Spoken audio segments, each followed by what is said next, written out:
Hello everyone, সবাই কেমন আছেন? আমি খুব ভালো আছি। আর আজকে রান্নাটার নাম হচ্ছে পটল পাতুরি। এটা একটু নতুনত্ব, একটু ডিফারেন্ট। আপনারা কিন্তু দেখলেই বুঝতে পারবেন, আর টেস্টটাও কিন্তু সেই লেভেলের হয়েছিল। তো ঝটপট দেরি না করে একদম যে মাস্টার্ড পাউডার আছে এই মিক্সটা কিন্তু একদম শেষের দিকে লাগবে। আর তাই জন্য আপনারা ভালোভাবে আপনাদের আন্দাজ মতো যেটুকু মানে পটল থাকবে সেটা আপনারা আন্দাজ মতো মশলাটা বানিয়ে নিতে পারেন। তো দেখে নিন মাস্টার্ড পাউডার, তারপরে একটু নুন, তারপরে হলুদ। দেখুন রান্নাটা কিন্তু একদম নিজের মতো করে করতে হয়। যেহেতু আমি বারবার বলি যে আমার কিন্তু রান্নার ধারণা নেই, কোনো আইডিয়া নেই, তো এখানে কিন্তু আমরা সর্ষের তেল দিয়ে দেবো। তো যেইটুকু রান্না আমার মা আমার দিদি জানে তার হাফটুকু আমি জানি না, আমি বেসিক জিনিসগুলো জানি। তো যাই হোক, এখানে কথা বলতে বলতে আমরা এই মিক্সডটা করে নেব। এবার এটাকে না মিক্সড করে নিতে হবে, একদম ভালোভাবে মিশিয়ে নিতে হবে। অল্প একটু জল দিয়ে ভালো করে মিশিয়ে নিতে হবে। নর্মালি অনেকে অনেক রকমভাবেই করেন, তো এটা আমাদের মতোই আমরা করছি। আপনারা দেখুন, দারুণ লাগবে, টেস্টটাও খুব সুন্দর হয়েছিল, আর খেতেও কিন্তু খুব সুন্দর লাগবে। আর গরমকালে আপনি যে মাছ মাংস সবসময় যদি নাও খেতে পারেন বা নাও খেতে চান, তবে এটা কিন্তু করে খেতে পারেন অবশ্যই, কিন্তু খুব ভালো লাগবে। তার সাথে কিন্তু লাগছে অল্প একটু নারকোল। নারকোলটা আপনারা বেশিও দিতে পারেন, কমও দিতে পারেন, আন্দাজ মতো। বেশি দিলে আবার বেশি নারকোল নারকোল হয়ে যাবে। তো ওটাকে আমরা মিক্সার গ্রাইন্ডারে ব্লাইন্ড করে নিয়েছি, একদম মিশিয়ে নিয়েছি। আর এখানে দেখতে পাচ্ছেন পটল কাটা আছে। এবার অনেকে অনেক রকম মানে শেপ করে পটল কাটতে চান, তো সেরকমভাবেও করতে পারেন, কোনো অসুবিধা নেই। তো আমরা কি করব, এখানে পটলটাকে ফার্স্টে ভেজে নেব, ভেজে নিয়ে তুলে নেব। আর এই যে এখানে নারকেলটাও রেডি হয়ে গেছে, আমাদের যা মশলা আছে, খুব ইজি একটা রেসিপি, তেমন কোনো ঝামেলা নেই। আর বাড়িতেই যদি কিছু নাও থাকে এই দিয়েই করতে পারবেন। অনেকে অনেক কিছু দিয়েই করেন। পটল আমি খেয়েছি দই, ওটাকে কী বলে, দই বেগুন অনেকেই করে, মানে অনেক রকমভাবে করে, অনেক রকম, সেটা আমার এখন মাথায় আসছে না, কিন্তু অনেক রকমভাবে অনেকে রান্না করে। তা আমার দিদি হচ্ছে মানে ও ভীষণভাবে মোটিভেটেড, যে ও ডিফারেন্ট টাইপস অফ রান্না ও পারে, খুব ভালো রান্না পারে। আর কিন্তু ওর রান্নাঘরে আসলে কিন্তু ওর যে ইনগ্রিডিয়েন্টস সেগুলো প্রপারলি অ্যাভেলেবেল থাকতে হবে, না হলে কিন্তু ওর মেজাজ একেবারে ঠান্ডা গরম সব মিশিয়ে একদম মানে পুরো একদম খারাপ হয়ে যায়। তো তাই জন্য ও একটু রসিয়ে কষিয়ে রান্না করতে বেশি ভালোবাসে। আমার মাও রসিয়ে কষিয়ে রান্না করে, কিন্তু আমার বাপির মানে আমাদের হেলথের জন্য মাঝে মাঝে একদম সিম্পলভাবে পাতলাভাবেও করে।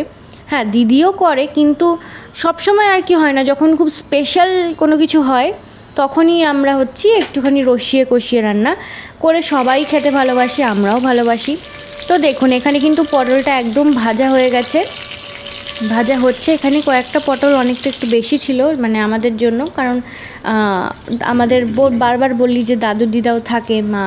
আর পটল অবভিয়াসলি অনেকেই সবাই খায়, সবাই খেতে পছন্দ করেন। নর্মাল পটল ভাজা আমার দিদির ফেভারিট, আমার মায়ের ফেভারিট, আমারও খেতে ভালো লাগে। লঙ্কা মাখিয়ে ভালো করে পটল ভাজা দারুণ লাগে গরম ভাতে একদম। কিন্তু এই যে রেসিপিটা, এই রেসিপিটা কিন্তু অসাধারণ, গরম ভাতে কিন্তু মাখিয়ে খেতে দারুণ লাগবে। অবশ্যই ট্রাই করবেন, ট্রাই করে কিন্তু আমাকে জানাবেন কমেন্ট বক্সে। আর শেয়ার করতে ভুলবেন না, একদমই ভুলবেন না। আমার ভিউজ কিন্তু হচ্ছে না, আমার কিন্তু ভিউজ লাগবে, আপনাদেরকে বললাম। প্লিজ আপনারা দেখুন আর শেয়ার করুন আর সাবস্ক্রাইব করুন আমার চ্যানেল যারা করেননি। আর যারা করেছেন তারা প্লিজ শেয়ার করে দিন, কমেন্ট করুন, নতুন নতুন কিছু কমেন্ট করুন, যেগুলো আমি ভিডিও করতে পারবো, আমি মাকে দিদিকে বলতে পারবো যে ভিডিও বানানোর জন্য।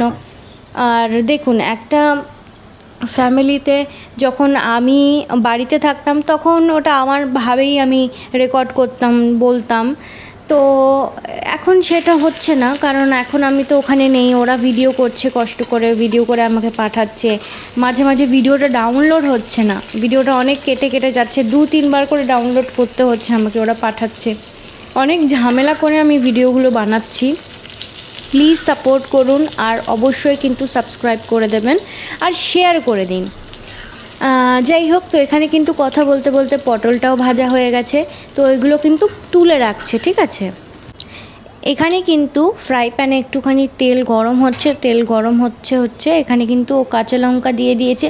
ও কিন্তু একদম ঝাল খায় না আমার দিদি। আমার বাড়িতে আমি সব থেকে বেশি ঝাল খাই, বাপি মাও সেরকম একটা ঝাল খায় না। খেতো মানে আগে খেতো, এখন সেটা আর হয় না। তবে আমি কিন্তু খুব ঝাল খাই, প্রচুর ঝাল খাই। তবে এখন আমার দিদিও একটু একটু ঝাল খাওয়া শিখছে। ও কিন্তু ঝাল একটু হলেই ওর জিভ ঠিভ লাল হয়ে যায়, মুখ ঠুক লাল হয়ে যায়। তো ওই যে পেস্টটা করা হয়েছিল মাস্টার্ড পাউডার দিয়ে সব কিছু দিয়ে, ওটা কিন্তু এর মধ্যে দিয়ে দিতে হবে। দিয়ে দেওয়ার পর কিন্তু ভালো করে নাড়াচাড়া করে নিতে হবে, যাতে একদম একদম মশলাটা ঠিকঠাকভাবে কষে যায়। ঠিক আছে, একদম ভালোভাবে করতে হবে। আর আমি কিন্তু অনেক ধরনের ভিডিও পোস্ট করছি, আপনারা কিন্তু প্লিজ লাইক করবেন, কমেন্ট করবেন, সাবস্ক্রাইব করে দেবেন। আর আমি রান্না বাদেও আমার নিজের যা ভিডিও আমি করতে পারছি আমি সেগুলো পোস্ট করি।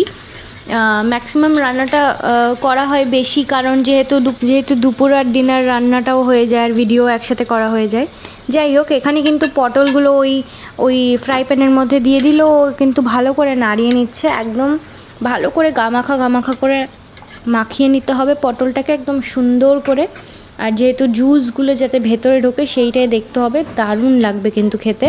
আপনারা অবশ্যই ট্রাই করে জানাবেন কে কীরকম, কীভাবে আর কি করে ভালো করা যায়। সব রকমভাবেই আপনারা কিন্তু জানাবেন কমেন্ট বক্সে, ভালো কি খারাপ বা যাই হোক।